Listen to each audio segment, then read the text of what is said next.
पवित्र महिना श्रावण सुरू होणार आहे। आपण व्हिडिओमध्ये जाणून घेऊया बेलपत्र खाण्याचे काय फायदे आहेत। मित्रांनो, हा खूप सुंदर व्हिडिओ आहे। ही अतिशय महत्त्वाची माहिती आहे, पूर्ण बघा। अर्ध अपूर्ण ज्ञान हे नेहमी लाभदायक नसते।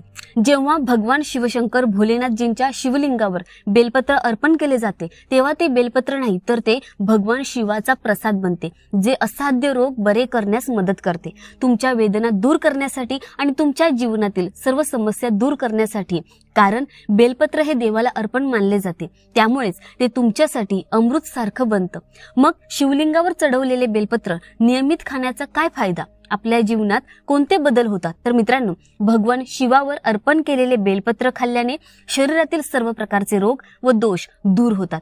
तुमच्या शरीरात कितीही प्रकारचे दोष आहेत, म्हणजेच वात दोष, पित्त दोष, कफ दोष, या 3 प्रकारच्या दोषांमुळे तुमच्या शरीरात इतर दोष रोग निर्माण होतात। जर तुम्हाला तुमच्या आयुष्यात रोगांशिवाय जगायचं असेल तर तुम्ही बेलपत्राचे नियमित सेवन करावे। मित्रांनो, तुम्ही पाहिलेच असेल की आपल्या आयुष्यात असे अनेक लोक आहेत जे मांस, मासे, कोंबडी सारखे उपद्रवी पदार्थ खातात, दारू, चैनी खैनी, गुटखा, तंबाखू या सर्व गोष्टींचा अवलंब करतात। पण काही वेळाने त्यांना वाटते की ते जे काही खात आहे ते चुकीचं होतं। पण मित्रांनो, तुम्ही केलेले हे पाप तुम्ही कसे दूर करू शकता हे मी तुम्हाला सांगू इच्छिते। नियमितपणे, जास्त वेळा नाही तर महिन्यातून 10 ते 15 वेळा भोलेनाथ भगवान शिवशंकरांना अर्पण केलेला बेलपत्राचा प्रसाद धारण केल्यास तामसिक गुण निघून जातात, ती परिपूर्णता तुमच्या शरीरातून नाहीशी होईल। तुम्ही कधी या प्रकारचे मांस, मासे किंवा चिकन खाल्ले आहे का? काही सेवन केलं आहे का? तुम्ही दारू प्यायली आहे का?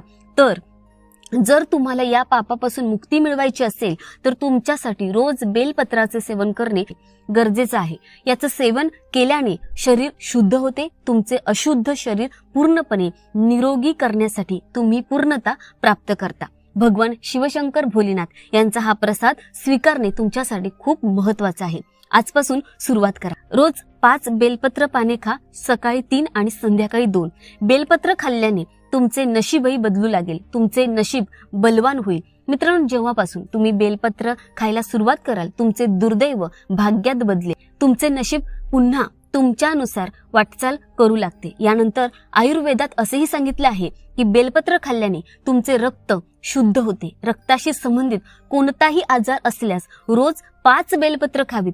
5 बेलपत्र खाल्ल्यानंतर तुमच्या शरीरातील रक्तामध्ये कोणत्याही प्रकारची अशुद्धता असते ते हळूहळू संपायला सुरुवात होईल, तुमचे शरीर खूप स्वच्छ होईल। 1 बेलपत्र खा आणि दुसऱ्या दिवशी 2 बेलपत्रे खा, तिसऱ्या दिवशी बेलपत्राची 3 पाने खा। अशा प्रकारे बेलपत्र खाण्याची सवय लावा। हळूहळू खा, पण नक्की खा, म्हणजे तुमच्या शरीरातील प्रत्येक गोष्ट पूर्णपणे शुद्ध आणि स्वच्छ होईल। मी तुम्हाला सांगते मित्रांनो, बेलपत्र देखील फिल्टरचे काम करते। जसे शरीरात प्रत्येकाला किडनी असते, मूत्रपिंड काय करते ते पाणी आणि रक्त फिल्टर करते, त्याचप्रमाणे बेलपत्र देखील तुमच्या शरीरातील अशुद्धता, तुमच्या रक्तातील घाण फिल्टर करते, ते स्वच्छ करून फिल्टर करते। तर मित्रांनो, कृपया कमेंट बॉक्समध्ये लिहा ओम नमः शिवाय आणि व्हिडिओला लाईक करायला विसरू नका। तसेच मित्रांनो, मी तुम्हाला सांगू इच्छिते की शिवलिंगावर अर्पण केलेले बेलपत्र नियमित 1 महिना खाल्ल्याने तुमच्या सर्व मनोकामना पूर्ण होतील। मित्रांनो, प्रत्येक जण कठोर परिश्रम करतो पैसे मिळविण्यासाठी, पण नशिबाची ही बाब आहे। नशीब ही एक अशी गोष्ट आहे, हे नशीब फक्त त्या लोकांनाच साथ देते जे दररोज भगवान शिवशंकर भोलेनाथ यांची पूजा करतात।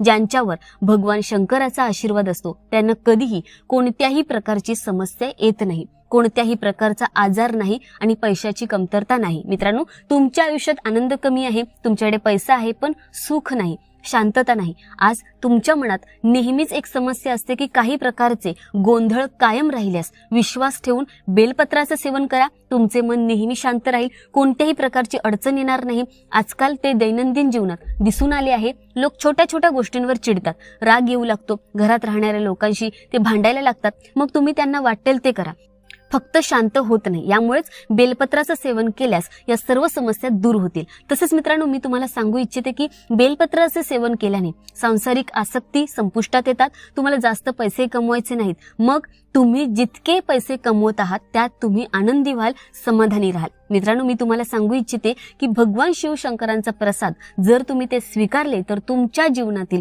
सर्व प्रकारच्या समस्या दूर होतील. जर तुम्ही नियमितपणे बेलपत्र खाल्ल्यास तुम्हाला सिद्धी प्राप्त होईल. म्हणजे भूतकाळ, भविष्यकाळ आणि वर्तमान काळात काय घडणार आहे हे तुम्हाला आधीच माहिती पडेल. म्हणूनच देवाचे आशीर्वाद हळूहळू तुमच्यावर वाढू लागतात. जसे तुम्हाला माहित आहे, जे शिवलिंगावरील बेलपत्रासारखे आहे. ही काही विलक्षण किंवा लहान बेलपत्र नाही. भगवान शिवशंकर भोलेनाथ स्वतः त्यांना आशीर्वाद देतात. म्हणूनच मी तुम्हाला हात जोडून विनंती करेन, तुमच्या आयुष्यात कोणत्याही प्रकारच्या समस्या येत आहेत, एकदा तुम्ही हे बेलपत्र खायला सुरू केले तर तुमचे सर्व आजार आणि त्रास दूर होतील. मित्रांनो, तुमच्या आयुष्यात कोणतीही समस्या येत असेल, पैशाची कमतरता आहे, नोकरी मिळत नाही, आजाराने त्रस्त आहात किंवा मुलीचे लग्न होत नाहीये, कोणत्याही प्रकारची समस्या आहे, आजचा व्हिडिओ पहा. तुमच्या सर्व समस्या दूर होतील. तुम्हाला भगवान शिवशंकर भोलेनाथ यांचा आशीर्वाद लाभेल. मित्रांनो, जर तुमचा हिंदू देवी देवतांवर खरोखर विश्वास असेल तर हा व्हिडिओ लगेच लाईक करा आणि संपूर्ण व्हिडिओ पाहिल्यानंतर कमेंट बॉक्समध्ये ओम नमः शिवाय लिहा. भगवान शिवशंकर तुमच्या सर्व मनोकामना पूर्ण करोत. मित्रांनो, शिवलिंगावर अर्पण केलेले बेलपत्र आपण खाल्ले तर काय होईल, ते खाण्याचे काय फायदे आहेत. जेव्हा तुम्ही शिवलिंगावर बेलपत्र अर्पण करता तेव्हा ते बेलपत्र सामान्य बेलपत्र नाही, तर ते प्रत्यक्ष भगवान शिवशंकर भोलेनाथ यांचा प्रसाद बनतो. म्हणून मित्रांनो, आपल्या फायद्यासाठी व्हिडिओ काळजीपूर्वक ऐका आणि पहा.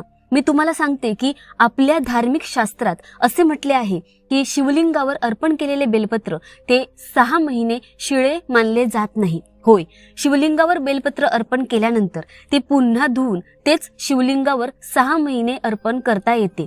कारण भारतात अशी अनेक ठिकाणे आहेत जिथे शिवलिंगाची प्रतिष्ठापना केली जाते पण त्याच्या आसपास बेलपत्र उपलब्ध नसते. त्यामुळे अनेकांना बेलपत्र उपलब्ध नसल्याची समस्या भेडसावत आहे. जुन्या बेलपत्राचा वापर पुन्हा भगवान शिवशंकर भोलेनाथांना अर्पण केला जातो, अशी परंपरा आहे. तर मित्रांनो, भगवान शंकराला बेलपत्र अर्पण करण्यामागे एक पौराणिक कथा आहे आणि ती आख्यायिका आहे. जेव्हा समुद्र मंथन चालू होते त्याच वेळी समुद्र मंथनाच्या वेळी अमृतासह इतर अनेक गोष्टी बाहेर आल्या. त्यातून एक विष बाहेर आले. हे हलाहल विष सर्वत्र पसरू लागले. त्याचवेळी संपूर्ण विश्वाला विषापासून, वाईटापासून वाचवण्यासाठी भगवान शिवांनी ते आपल्या गळ्यात घेतले. त्यामुळे त्या दिवसापासून महादेवालाही नीलकंठ म्हटले जाऊ लागले. परंतु विषाच्या प्रभावामुळे भगवान शिवशंकराच्या शरीराचे तापमान वाढू लागले. त्यामुळे आजूबाजूचे वातावरण तापू लागले आणि देवी देवतांनी प्राचीन वेदांना विचारले की शिवशंकर या विषापासून कसे वाचणार. त्यांनी भगवान शिवशंकर भोलेनाथ यांना बेलपत्राचे सेवन करावे असा सल्ला दिला आणि तेथे उपस्थित असलेल्या सर्व देवी देवतांनी भगवान शिवशंकरांना पाण्याने स्नान घातले. बेलपत्र त्यांनी सेवन केलं, ते शांत होऊ लागले. तेव्हापासून भगवान शंकराला बेलपत्र अर्पण करण्याची परंपरा मानली जाते. मित्रांनो, शिवलिंगावर बेलपत्र अर्पण केल्यानंतर आपण जल अर्पण केले पाहिजे. हे भगवान शिवाला शीतलता प्रदान करते आणि आपल्याला त्यांचे आशीर्वाद प्राप्त होतात. 3 पानांचे बेलपत्र हे शिवशंकर भोलेनाथांना हवे आहे, हे नेहमी लक्षात ठेवा. बेलपत्र ज्या बाजूने गुळगुळीत असेल तिथून शिवलिंगावर बेलपत्र अर्पण करावे. तुम्ही विशेष काळजी घ्यावी की तुम्ही कधीही विकृत बेलपत्राची पाने भगवान शंकराला अर्पण करू नये. यामागेही एक कथा आहे. कारण जेव्हा भगवान शंकरांनी गणेशजींचे मस्तक छिन्न विछिन्न केले तेव्हापासून भगवान शिवशंकर भोलेनाथ यांनी एकही तुटलेली वस्तू त्यांना अर्पण करायची नाही अशी प्रतिज्ञा घेतली होती. तेव्हापासून भगवान शंकरांना कधीही भंगलेल्या स्वरूपात काही अर्पण केले जात नाही. मित्रांनो, जर तुम्ही शिवलिंगावर बेलपत्र अर्पण केले तर तुमच्या सर्व समस्या दूर होतील. ते अर्पण केलेले जे बेलपत्र तिजोरीत ठेवतात भगवान शंकराच्या भक्तांना कधीही पैशाची कमतरता समस्या येत नाही. त्यांच्या तिजोरीत बरकत येते, पैशाची समस्या संपेल. मित्रांनो, मी तुम्हाला सांगते की प्राचीन पुराणामध्ये असे सांगितले गेले आहे की काही खास वेळ आहे ज्यामध्ये बेलपत्र कधीही तोडू नये. मित्रांनो, या काही खास तिथी आहेत ज्यांच्या दिवशी तुम्ही कधीही बेलपत्र तोडू नये. जसे आपल्या धार्मिक शास्त्रांमध्ये सांगितले आहे, बेलपत्र केव्हाही चतुर्थी, अष्टमी, नवमी, दशमी, अमावस्या आणि पौर्णिमा, संक्रांतीच्या तिथीला कधीही खंडित करू नये. तसेच सोमवारी बेलपत्र कधीही तोडू नये. कारण विशेषतः बेलपत्राच्या झाडावर भगवान शिवशंकर सोमवारी निवास करतात. कारण बेलपत्राचा संपूर्ण भाग हा भगवान शंकराचा वास मानला जातो. मुळामध्ये भगवान ब्रह्मदेवाचा निवास आहे. भगवान विष्णू हे बेल वृक्षाच्या मध्यभागी निवास करतात असे मानले जाते.